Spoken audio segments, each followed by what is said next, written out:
Ok, maman, ni loba pour l'indépendance, bang, bang. Eh ben, maman, pour l'indépendance, le 30 juillet. 30 juillet. En tout cas, t'as quoi bien ça? T'as quoi bien tu n'as mis l'omba, mon fille qui est moi, maman, mon fille qui est. C'est ma bio après. Eh ben, papa, maman, tu m'as invité pour fêter tout. Il y a le 30 juin. Juillet. En tout cas, pour l'enfant fêter l'indépendance, moi, mon fille qui est please, mon fille qui est maman, il t'a quoi pour la.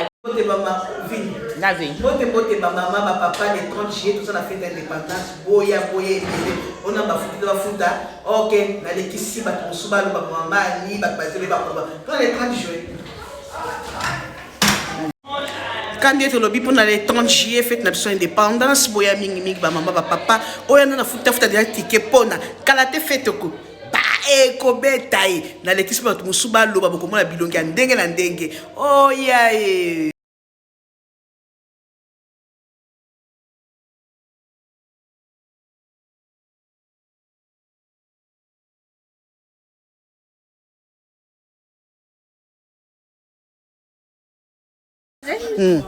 Hi guys, I'm just inviting you to the 33rd of July. We have a Congolese independent party. Please be there.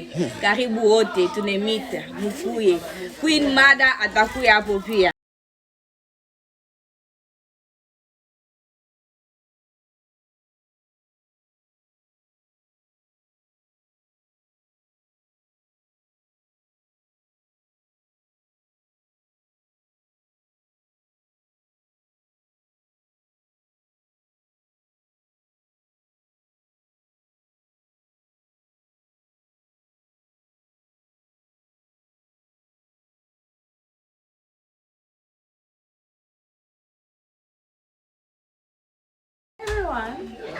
Hi everyone, my name is Odette. I'd like to invite all of you to come to join me on the 30th of July for the Congolese Independence Day. The tickets will be online. Thank you. Thank you. Hi, say hi. Hi guys, you guys are invited to the Congolese Independence Day party on the 30th of July. Buy your tickets Online. Now. Yeah. Thank you very much, Regina. Good girl. Nice. Aïe. Karibu ote pour indépendance ya Congo le 30 juin et le 30 juillet. Yeah. Nous non voilà les puta. Nice. Embrace culture yetu. Oh my God. Anza.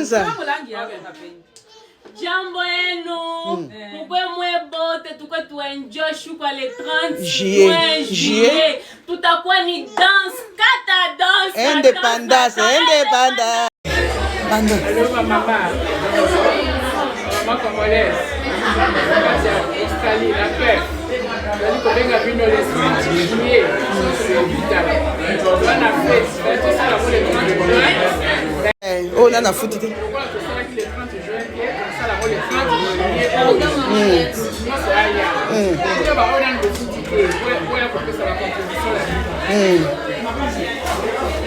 Ah merci maman Virginie Toyo qui va.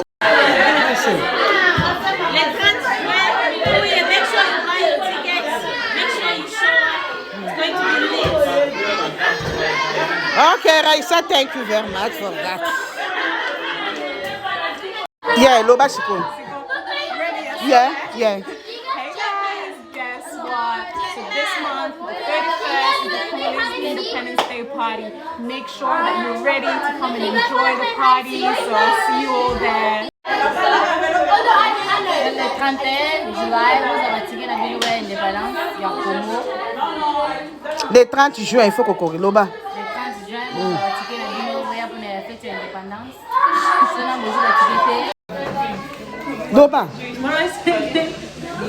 Come to Independence Day on the 30th of July. If you don't buy tickets, you can book online. Thank you very much, my friend. Thank you very much. Hello, Hello everyone, my name is Emmanuel. On the 31st of next month will be the Congolese Community's Independence Party.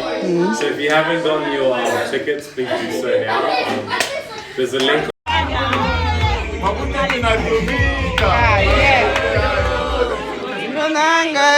Oh, music in sana.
Merci, toujours pour la fête nationale le 30 juillet en Australie. On a besoin à la maman présidente pour la robe. Il y a le 30 juillet. Oh, chocolat, maman Virginie, merci beaucoup les cathos, bateau, les carottes. Le 30 juillet. Pour la fête nationale de l'indépendance, robe bango, Luka, maman Virginie, bien maman présidente de la communauté, au joie robe au colata. Qui robe qui toque au bouka ma peka moula itina makolo kobo sanate ya mwasi ils apprennent la bio ya mwasi.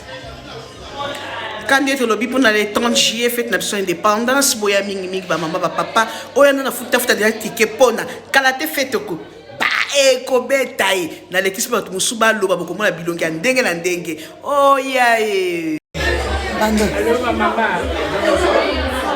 congolaise Australie la paix. Kobenga bino le 30 juillet c'est vital. On a fait tout ça pour les Bote ba maman ba papa le 30 juillet tout ça la fête d'indépendance boya on a bafuta OK na lekisi ba musuba lo ba maman ni ba bazele ba quand le 30 juillet. OK maman ni loba pour l'indépendance bang bang. Maman pour l'indépendance le 30 juillet. 30 juillet. Alikuke takuwa bien ça. Itakuwa betu na milomba mufike mwebote ba mama mufike. Itakuwa c'est mambio hapa. Ba papa, ba maman tumeinvite ku fête yetu ya le 30 juillet. En tout cas, tunafanya fête yetu ya independence mwebote mufike, please mufike ba mama itakuwa kwa la. Hi guys, I'm just inviting you to the 33rd of July. We have a Congolese independent party. Please be there. Karibu wote tunemita mufuye. Queen Mother atakuya hapo pia. Hi everyone, my name is Odette. I'd like to invite all of you to come to join me on the 30th of July for the Congolese Independence Day. The tickets will be online. Thank you. Thank you. Hi, say hi. Hi guys, you guys are invited to the Congolese Independence Day party on the 30th of July. Buy your tickets online. Now. Yeah. Thank you very much, Regina, good girl. Nice. Aïe. Karibu ote pour indépendance ya Congo le 30 juin et le 30 juillet. Yeah. Nous sommes non voilà les puta. Nice. Oh my God. Anza. Jambo yenu, mkwe mwebote tukwe tuenjoy shuka le 30 juillet. Tutakuwa ni dance, kata dance. Independence. Hello everyone, my name is Emmanuel. On the 31st of next month will be the Congolese community's independence party. So if you haven't gotten your tickets, please do so now. There's a link. Yeah, Lobasiko. Yeah. Hey guys, guess what? So this month, the 31st is the Congolese Independence Day party. Make sure that you're ready to come and enjoy the party. So I'll see you all there. Le 31 juillet, vous avez tiré la vidéo indépendance, il y a Congo. Le 30 juin, il faut qu'on corrige Loba. Le 30 juin, vous avez tiré la vidéo pour la fête de l'indépendance. Cela me joue l'activité. Loba. We're going to Independence Day on the 30th of July. If you don't buy tickets, you can book online. Thank you very much, my friend. Thank you very much. Oh, nana foot it.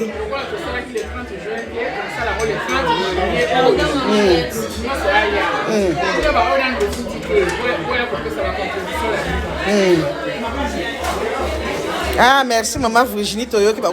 Merci, toujours pour la fête nationale le 30 juillet en Australie. On a besoin à la maman présidente pour la robe. Il y a le 30 juillet. Oh, chocolat, maman Virginie, merci beaucoup les cathos, bateau, les carottes. Le 30 juillet. Pour la fête nationale de l'indépendance, robe bango, Luka, maman Virginie, bien maman présidente de la communauté, au joie robe au colata. Qui robe qui toque au bouka ma peka moula itina makolo kobo sanate ya mwasi ils apprennent la bio ya mwasi.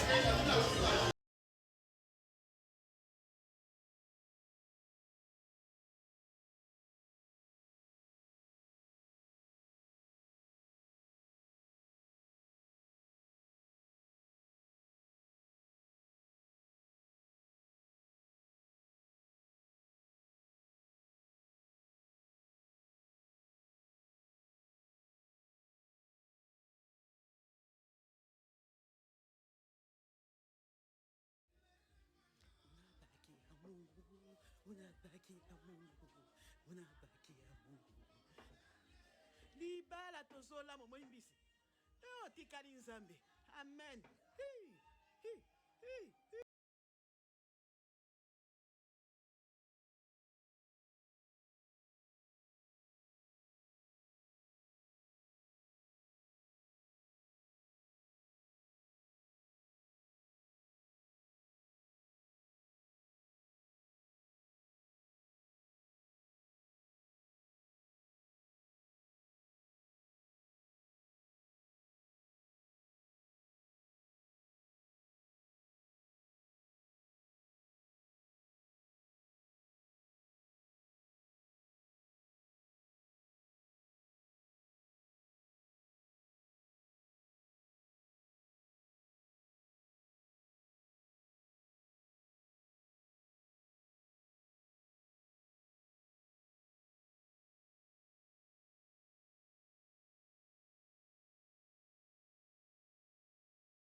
Mbote na bino bandeko na nga batali Aretro Lushembo na pesi bino mbote awa na écran publicité moke kaka mpona le 30 juin le 30 juin sur le 4 mai ta ya kosala organisation le 30 juin ezalaki te nde totiango le 31 juillet biso awa na Perth na Australie nasengi na bana nyonso ya Perth oyo ya Australie boya le 30 juillet na kotia adresse wana oyo mpe na nafuti mwa cotisation tosunganaka te akota na communauté congolaise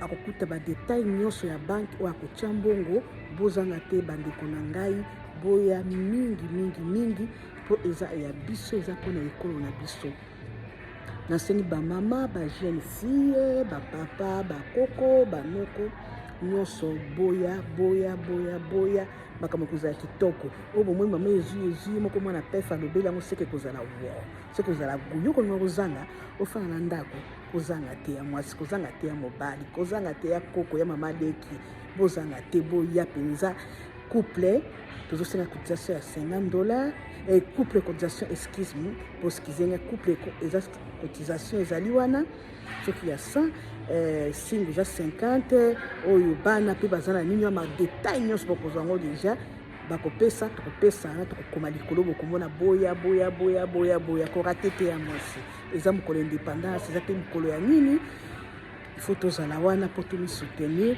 tozala toujours esika moko tokangama esika moko na communauté na biso congolais nyonso soki bacongolais mosusu na bacongolais mosusu baza na Melbourne, Sydney, Brisbane, na mboka kaka ya Australie na ntango bavile Australie bakomi koparticipe na biso elongo en tout cas boya koparticipe welcome boya mpenza bozanga te boya oyo na tie te kote na groupe ya communauté congolaise sala makambo oya okozanga bino indépendance chacha tozwi ifo tosepelaka nango mpo tozwaka indépendance se indépendance tingo kozaka baesclave ok merci naza na mingi ntako bana lekisi bandeko na nga mosusu bakoloba kota bopesa message na bino bandeko nyonso ya communauté congolaise le 30 juillet bozanga te na fête indépendance torataki yango le 30 juin mais boya le 30 juillet boya tosala bino boya na te en tout cas bozanga le 31 juillet tozanga kosala yango le 30 po ezalaki